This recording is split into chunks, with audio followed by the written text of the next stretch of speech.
सत्संग आकर वो वापस यमुना जी की उसी किनारे पर आकर बैठ गए जहाँ अभी श्री कृष्ण के साथ रास स्वागत हुआ था।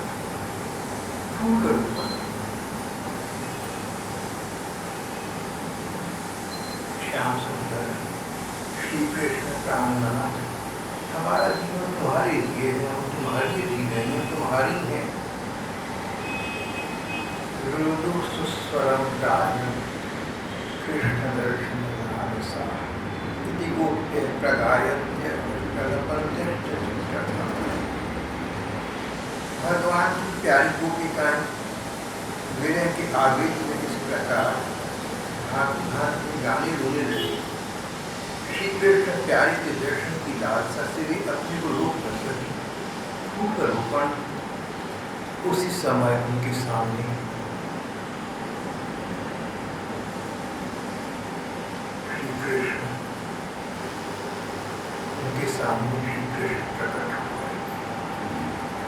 पीताम्बर धारण किया हुआ था, गले में वनमाला थी, साक्षात मनमथ आकर्षण को आकर्षित कर रही थी, सुंदरता को अपनी को आकर्षित कर रही थी। सौंदर्य के सौंदर्य श्री कृष्ण गोपिकाओं सामने आने लगे।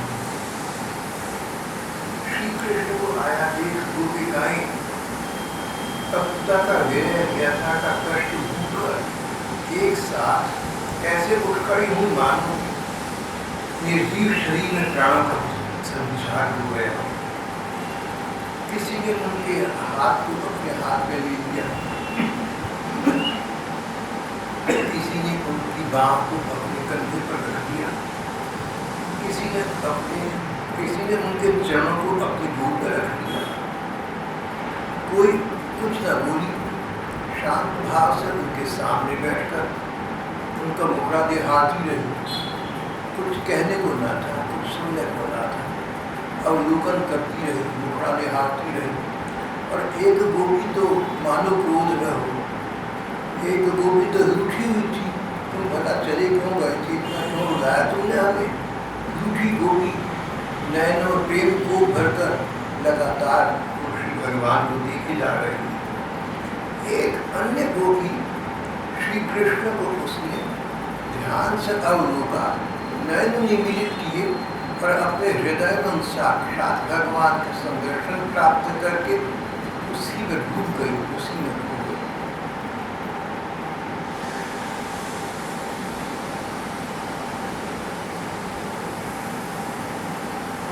गोपियों को श्री कृष्ण के दर्शन से परम आनंद, विनय के कारण जो दुख हुआ था उससे वे मुक्त हो गए।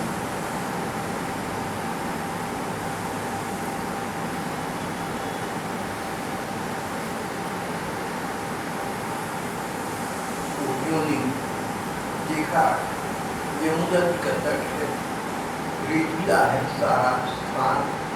उन्होंने रेती पर अपनी ओढ़नी बिछा दी, चुन्नी बिछा दी, दुपट्टा बिछा दी, भगवान को वहां आसन्न कर दिया।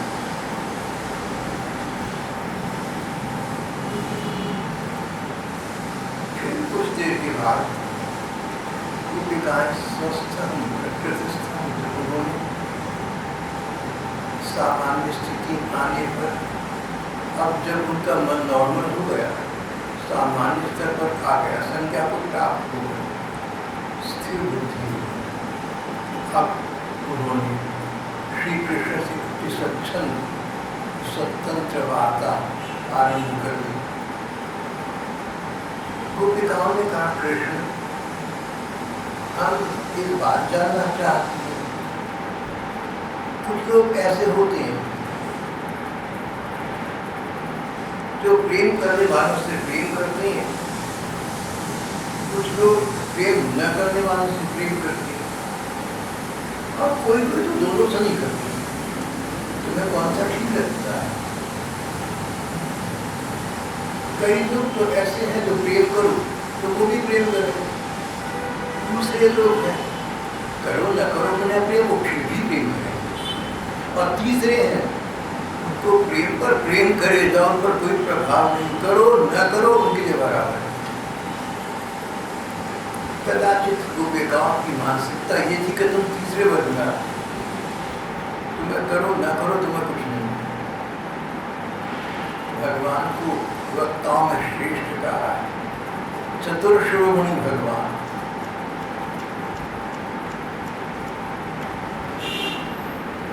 उन्होंने सोच समझकर बड़ा नपातुला उत्तर दिया।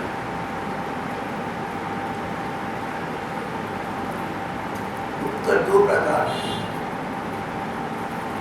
एक क्वाइटनिंग है, चुप करा दे, दूसरे को अगला बोल न सके, मन में मानी न मानी पर आगे बोल कर पाएगा। मैंने ऐसे बहुत से भाई बहन देखे हैं जिनसे बात करो तो उनकी बात को सुनकर तुम्हें हाँ में हाँ मिलानी होगी, नहीं तो बात बढ़ती जाए, तुम वो नहीं मानेंगे। क्वाइटनिंग, चुप करा देंगे। और दूसरे हैं जो कन्विंस करती हैं, अपनी बात ऐसी करती हैं कि सुनने वाले का मन मानता है, मस्तिष्क कहता है कि बात बिल्कुल उचित है, बात बिल्कुल क्वाइटनिंग एंड कन्विंसिंग। तुम किसी से बात करो ना, उसकी बात को पहले सुनना, सुनने के बाद जो तुम्हारी प्रतिक्रिया हो उसको अभिव्यक्त करना, ऐसा शब्द प्रयोग करना जो दूसरे के मन मस्तिष्क का स्पर्श करे, उसको जंचे, उसको लगे कि आप ठीक बात कह रहे हैं। और फिर भी अगर ठीक बात हो और ठीक बात न लगे तो मामले को आगे न बढ़ाना, वहाँ समाप्त कर दिया। गोपिकाओं ने भगवान के सामने तीन प्रकार के विकल्प रख दिए, तीन प्रकार के प्रश्न रख दिए। प्रेम करने वालों से प्रेम करती, न करने वालों से नहीं करती, दोनों से नहीं करती, ठीक कौन सा है? उन्होंने कहा, मेरी प्यारी सखियों, देखो आरंभ भगवान ने कितनी चाटुकारिता से किया है। छिप गए थे, अंतर्धान हो गए थे, वो बेकार हो गई, सर्वस्व हारा हो गई। भगवान के मन में ये बात थी कि वो बेकार से छिपकर भागा और बेचारे को कष्ट पहुंचा।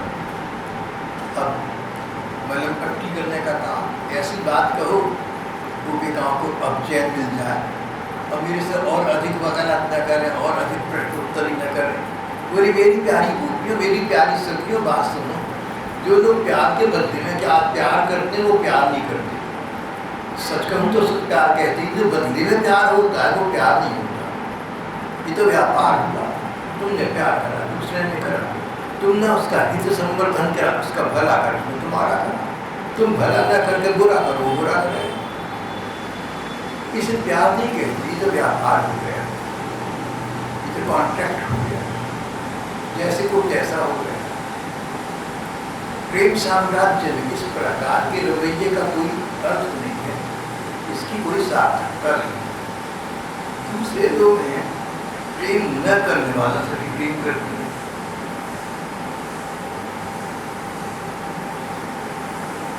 ये बहुत सच्चे हैं। जैसे माता पिता हैं, बच्चा प्रेम करे न करे, लेकिन माता पिता बच्चे से प्रेम करे जाते हैं।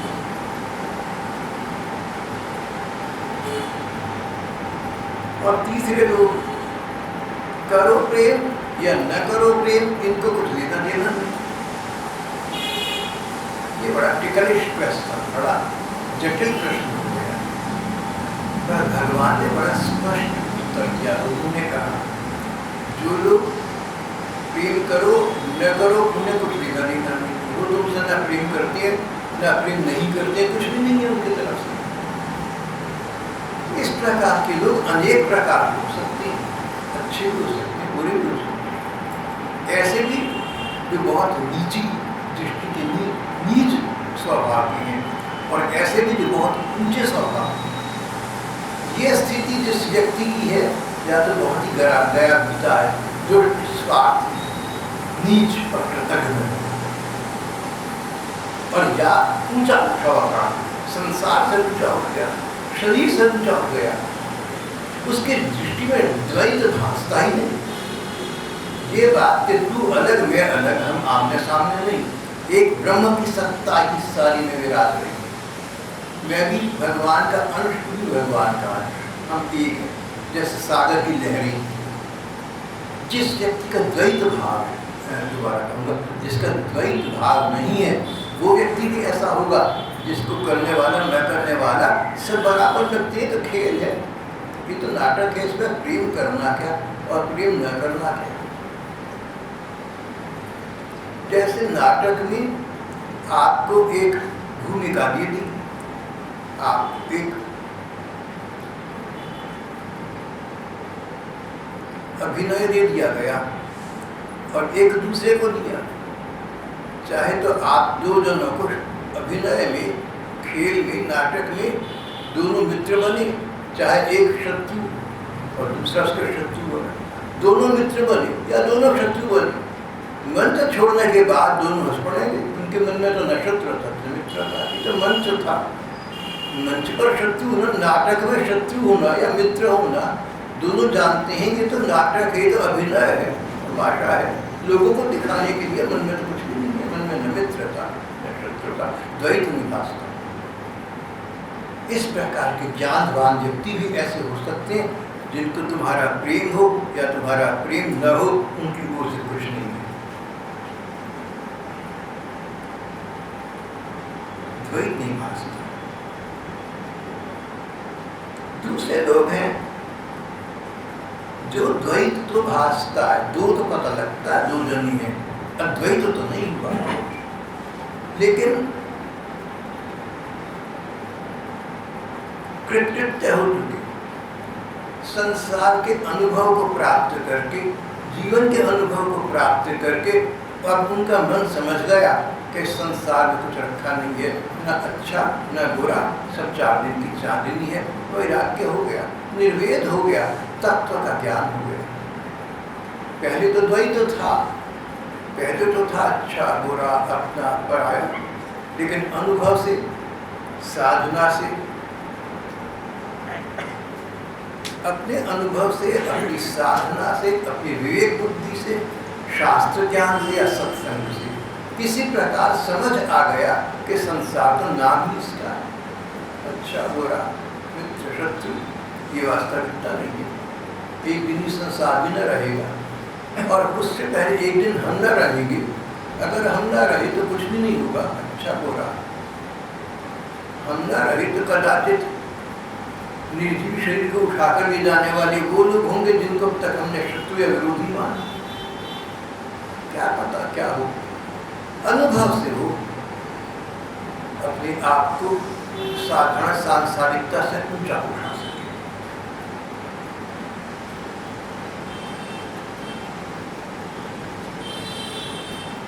और एक लोग ऐसे हैं कृतघ्न, कृतघ्न नाशुक्री। मैंने देखा है कि हमारे धर्मशास्त्रों में कृतघ्नों की बड़ी महिमा कही गई है, यानी उनको धिक्कारा गया है, नाशुक्रापन। किसी ने किसी के साथ आपने अच्छे से अच्छा करा, पर समय आने पर वो नकार गया, उसको है ही नहीं कि आपने अच्छा करा, मानता ही नहीं, और ऐसे व्यवहार करता है मानो कोई इसके साथ आपने कोई अच्छा कभी किया ही नहीं था। ये नाशुक्रापन, कृतघ्नता बहुत खराब चीज। चाहे तो हम अपने धर्म ग्रंथों की बात करें, भागवत आदि, और चाहे तो हम अंग्रेजी साहित्य की बात करें, सब स्थानों पर, सब देशों में, सब भाषाओं में, सब प्रकार के साहित्यों में कृतज्ञ व्यक्ति को बहुत नीची दृष्टि से देखा गया है। कोई तुम्हारा भला थोड़ा सा भी कर देना तो उसको बड़ा भला समझना, सारी उम्र उसको याद रखना।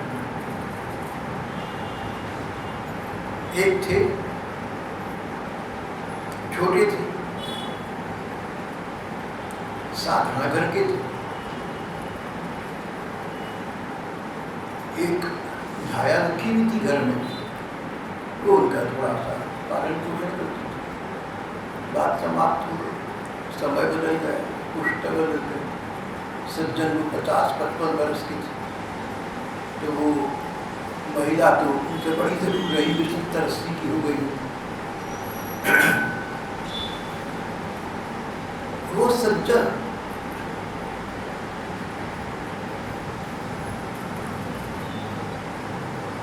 उच्च न्यायालय में न्यायाधीश बन चुके थे, जस्टिस, हाई कोर्ट के जज बन चुके थे। उनका बड़ा नाम था, उनका नाम देश के बड़े आदमियों में था। अंग्रेज लोग उनका आदर करते थे।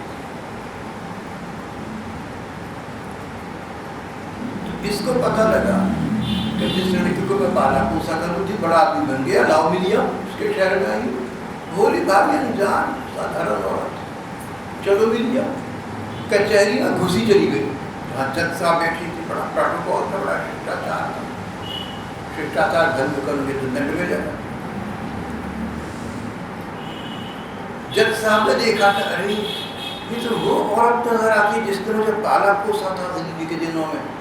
चेयर से उठ गए, भागे गए उसकी वो, पाँव पकड़ के खड़े हो गए, पाँव छुए, बोले अम्मा कितने अरसे के बाद मुझे दिखी, कब आई? मैंने सुना तू बड़ा आदमी हो गया। अम्मा तेरे लिए थोड़ी हो गया, तो अपनी बात सुना। कचहरी को कुछ देर के लिए बर्खास्त कर दिया। बोली मेरी माँ आ गई, मैं बच्चा था, गरीबी के दिन थे, पाल पोस के मुझे बड़ा करा था, देखो मैं किसको नहीं पूछ सकता। ये इतिहास की घटना है, हमारे देश के इतिहास का अंत है।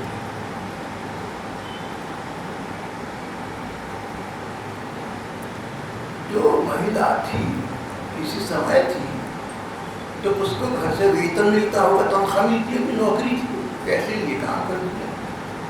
बोले जो काम करता है पैसे लेके, वो तो एक बात है, कर्तव्य निभाता है, इसको मुझे प्यार से पाला जैसे अपने बच्चा को करती हैं, मैं इसको कैसे भूल जाऊँगा। ऐसे मैंने कई उदाहरण और भी पढ़े। कोई तुम्हारा छोटा सा भला कभी कर दे ना, उसको सारी उम्र याद रखना, उस व्यक्ति की चर्चा करे, उसकी सराहना करना, सामने आ जाए तो उसका सम्मान करना। ऐसा करोगे तो तुम मनुष्य कहलाओगे, मानव कहलाओगे, नहीं तो पशु को नहीं पता किसने अच्छा करा, किसने बुरा करा। अपने को पशु न बनाना, अपने को मानव बने रहने देना।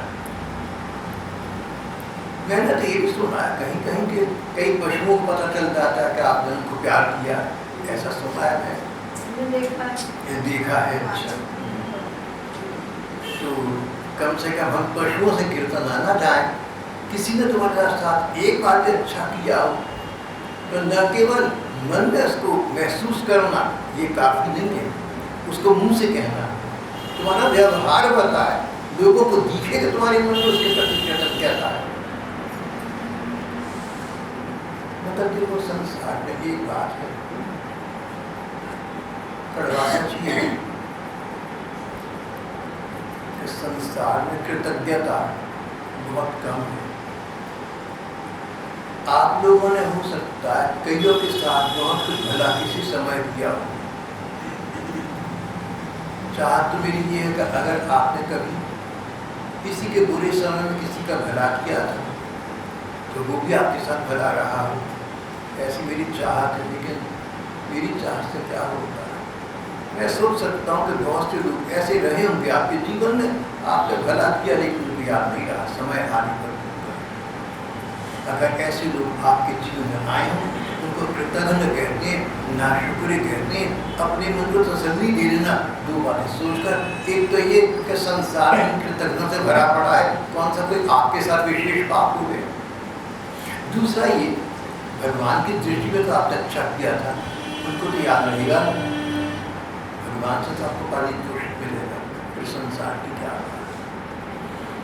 भगवान बोले कि जो लोग प्रेम करने वाले, प्रेम न करने वाले सभी के साथ एक सा व्यवहार करते हैं, ऊंचे से ऊंचे स्तर के महामानव भी हो सकते हैं और नीचे से नीचे स्तर के नीच भी हो सकते हैं। वो बेकाओं को लगा कि बात तो ठीक है।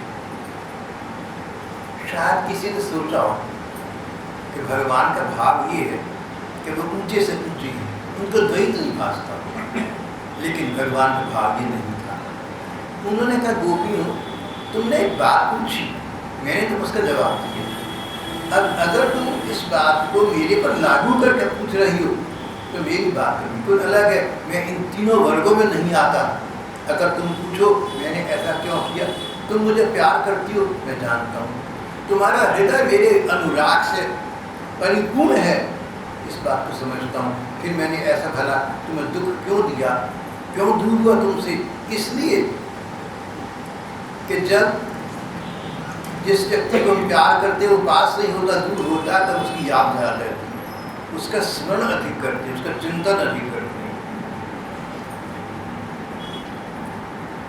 गोपियों, मैं तो प्रेम करने वालों से भी प्रेम का वैसा व्यवहार नहीं करता जैसा करना चाहिए, पर मैं ऐसा इसलिए करता हूँ कि उनका मन मुझमें लगा है।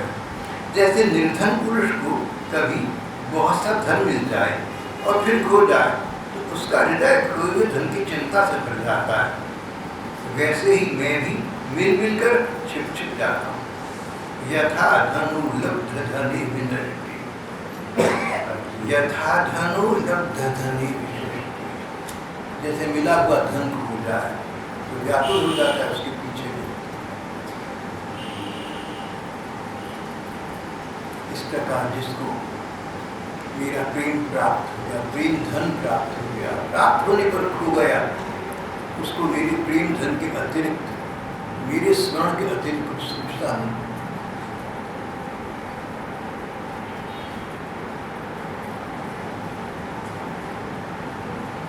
और फिर जो धन खो गया था अचानक कहीं से मिल जाए, मन को कहीं अधिक सुख मिलता है। इस प्रकार भगवान अंततः गोपिकाओं को मिल गए। गोपियों, इसमें संदेह नहीं कि तुम लोगों ने मेरे लिए लोक मर्यादा का, वेद मार्ग का, यहाँ तक अपने सगे संबंधियों को भी छोड़ दिया है। ऐसी स्थिति में जब तुम्हारा मेरे प्रति इतना प्रगाढ़ अनुराग है कि तुम्हारे सारे संसार को मेरे लिए भुला दिया, ऐसी स्थिति में तुम्हारा मन और कहीं न जाए, मुझमें ही लगा रहे, इसलिए मैं यहाँ होता हुआ भी तुम लोग से प्रेम करता हुआ छिप गया था। मैं तुम्हें दिख नहीं रहा था और मैं था यही तुम्हारे लिए, इसीलिए तुरंत प्रकट हो गया। तुम लोग मेरे प्रेम में दूर मत निकालो, तुम सब मेरी प्यारी हो और मैं तुम्हारा प्यारा। तो मैं जानता हूँ तुमने मेरे लिए घर गृहस्थी की बीड़ियों को तोड़ डाला है, जिसे बड़े बड़े साधु संग नहीं तोड़ पाए।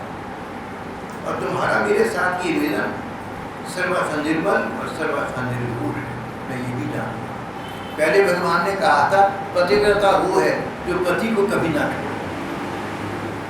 एक प्रकार से चरित्र पर जोर लगाने वाली बात है। अब स्वयं भगवान को अपने श्रीमुख से कहना पड़ा, गोपिकाओं तुम इस वर्ग में नहीं आते, तुम निर्भूल, तुम्हारे में किसी प्रकार का लौकिक या वैदिक दोष नहीं है। यहाँ तक न पा रही हम निर्वध्य संयुजा, ये श्लोक है भागवत का जो बहुत सब जगह छपा रहता है। उपदेशक गुरु महात्मा लोग इसका उदाहरण देते हैं। लगाने का गोपी लास्ट श्लोक है, लास्ट याद गजल बोल ये हम निर्वध्य संयुजाम स्वसाधु कृत्यम विद्याशिषापि वा या मां भजन दुर्जगे श्रृंखला संवृष्ट तद्वा प्रतियात साधना। बहुत बढ़िया, बहुत बढ़िया, बहुत अच्छा। मैं सारे श्लोक इससे 22 तो श्लोक है, सारे सुना सकता। अच्छा अच्छा।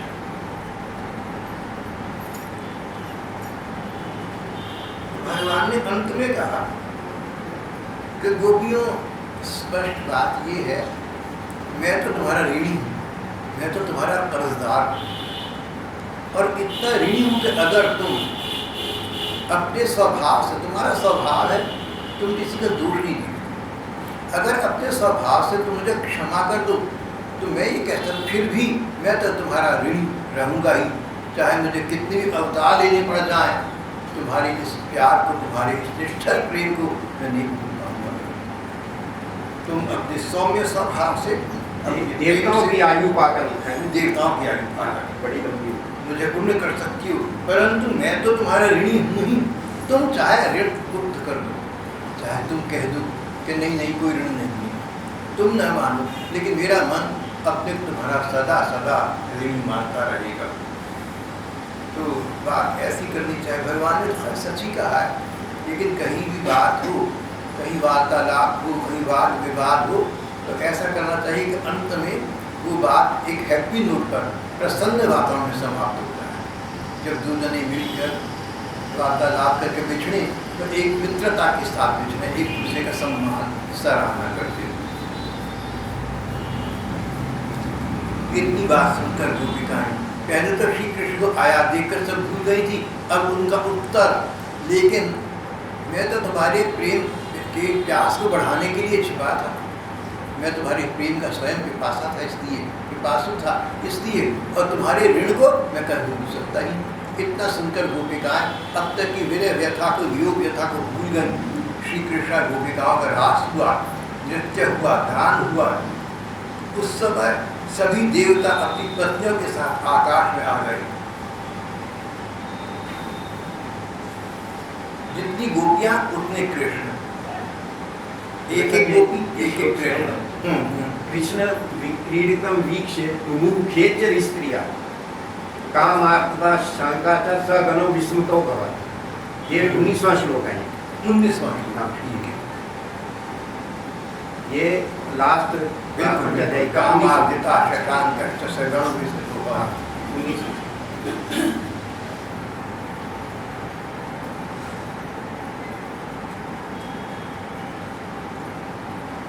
गोपियों का जीवन भगवान की कृति है, उनका प्रेम है। वे श्री कृष्ण से सटकर नाचते नाचते ऊंचे स्वर से मधुर गान कर रही थी। श्री कृष्ण का संस्पर्श पाकर और भी अधिक आनंद मग्न हो रही थी। उनके राग रागिनियों के पूर्ण गान से सारा जगत हाथ गूंज रहा है। कोई गोपी उनके स्वर में स्वर मिलाकर गा रही थी, कोई उनके स्वर की अपेक्षा और भी ऊंचे स्वर से राग लापने लगी। भगवान जिस स्वर में राग लाप रहे थे, गा रहे थे, उससे ऊंचा गाना उनका मध्यम हो गया, ये अधिक जोर से गाने लगे। एक गोपी नृत्य करती करती थक गई। भगवान श्याम सुंदर ने उसको अपना आश्रय प्रदान कर दिया। उसने भगवान के कंधे को अपनी बाह से कसकर पकड़ लिया। एक गोपी नृत्य करते करते थक गई, उसने भी भगवान को बाह से कसकर पकड़ लिया। भगवान राग में स्वर गा रहे थे, उसी राग को एक दूसरी गोपी ने दूसरे राग में गाकर सुनाया। भगवान ने उसका बहुत सम्मान किया। भगवान ने जो गान किया एक राग में किया, एक ट्यून में किया, एक और गोपी ने एक दूसरे राग में वही गीत गाकर सुनाया।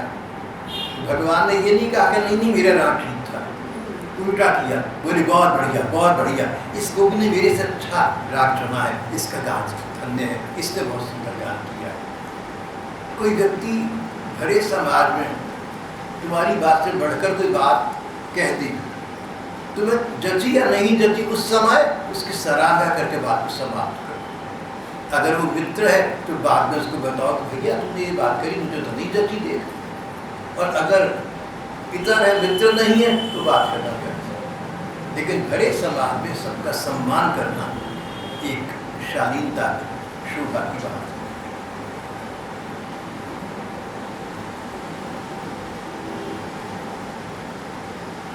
भगवान कृष्ण ने अपना एक हाथ दूसरी गोपी के कंधे पर रखा था।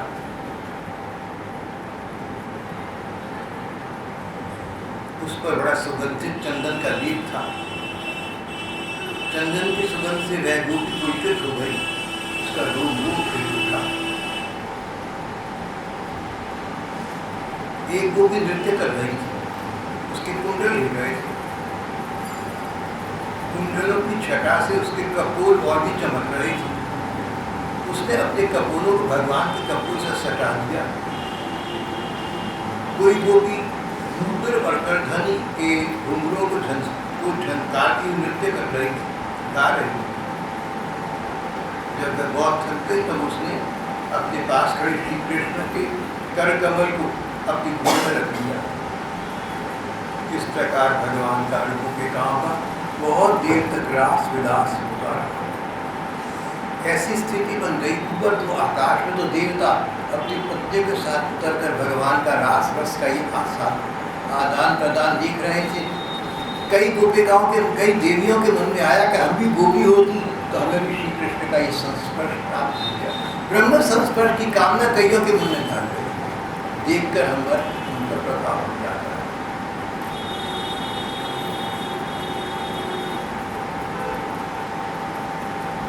भगवान कृष्ण विलास में देखकर स्वर्ग की देवांगनाएं उनसे मिलन की कामना से मोहित हो गए।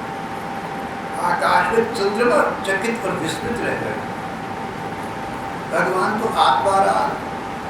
आत्मा में रमण करने वाले, भगवान को सुख पाने के लिए किसी वस्तु की, किसी व्यक्ति की, किसी महिला की, किसी पुरुष की आवश्यकता नहीं। जैसे पहले आपसे कहा था ना, ठंडे से ठंडी रात में गर्माई हासिल करने के लिए अग्नि को कहीं जाने की आवश्यकता नहीं। कहते भगवान तो ऐसे हैं, यद्यपि भगवान आत्माराम है, उन्हें अपने अतिरिक्त और किसी की भी आवश्यकता नहीं है, फिर भी जितनी भूखियाँ थी उन्होंने उतने धारण कर लिए। खेल खेल में उनके साथ इस प्रकार व्यवहार किया। बहुत देर तक गान नृत्य आदि व्यवहार करने के बाद गोपिकाएं थक गए। करुणामय भगवान ने बड़े प्रेम से स्वयं अपने सुखद कर कमलों के द्वारा उनके मुंह पूछे। भगवान के कर कमल से गोपिकाओं को बड़ा आनंद हुआ।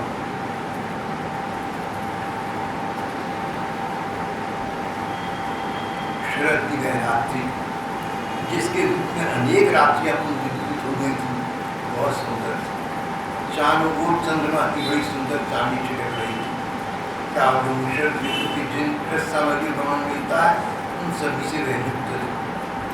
भगवान कृष्ण ने प्रिय गोपियों के साथ यमुना जी के पुलिन पर, यमुना के जल में और यमुना जी के निकट उपवनों में इस प्रकार व्यवहार किया।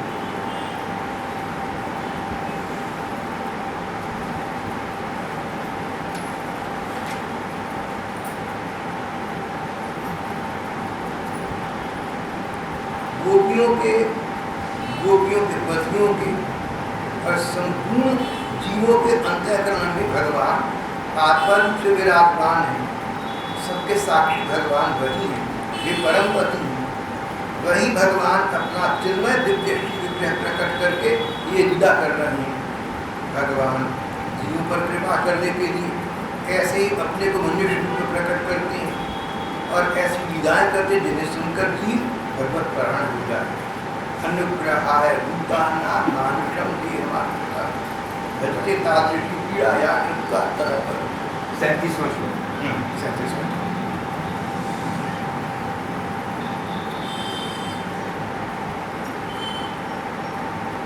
अनुग्रहाय भूतानां मानुष देहमाश्रिता भजते तादृशी पीड़ा या श्रुत्वा तत्परो भवे। श्रुत्वा तत्पर रात्रि बीती। गोपियों की इच्छा अपने घर लौटने की नहीं थी, परंतु फिर भी भगवान कृष्ण की आज्ञा से वे अपने अपने घर में चली गई।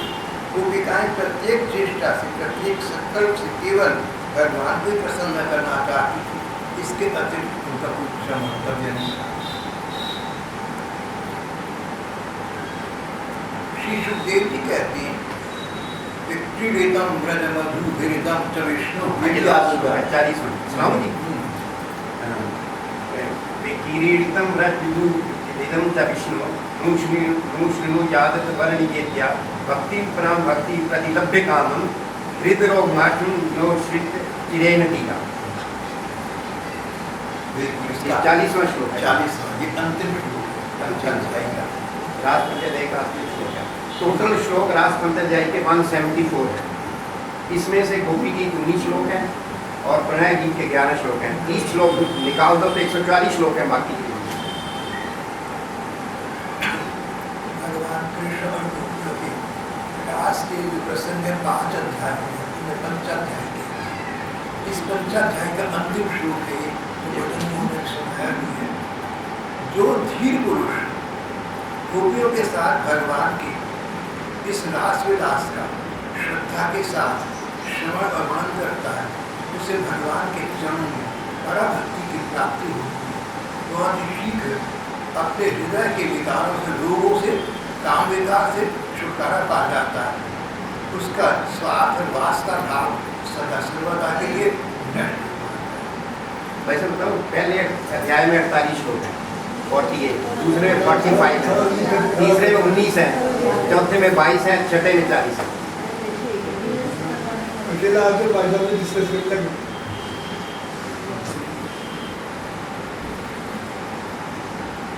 यहाँ पर भगवान कृष्ण का गोपिकाओं के साथ रास का प्रसंग समाप्त हो जाता है। इसके बाद कुछ स्फुट घटनाएं, प्रवीण घटनाएं, छोटी मोटी और भी विधाएं, और जल्दी इसके बाद श्री कृष्ण आयु की दृष्टि से लगभग 11.5 वर्ष के हो गए थे। वो अपने चाचा अक्रूर जी उन्हें लेके आए थे, उनके साथ वृंदावन उसका ये प्रकरण अगली बात।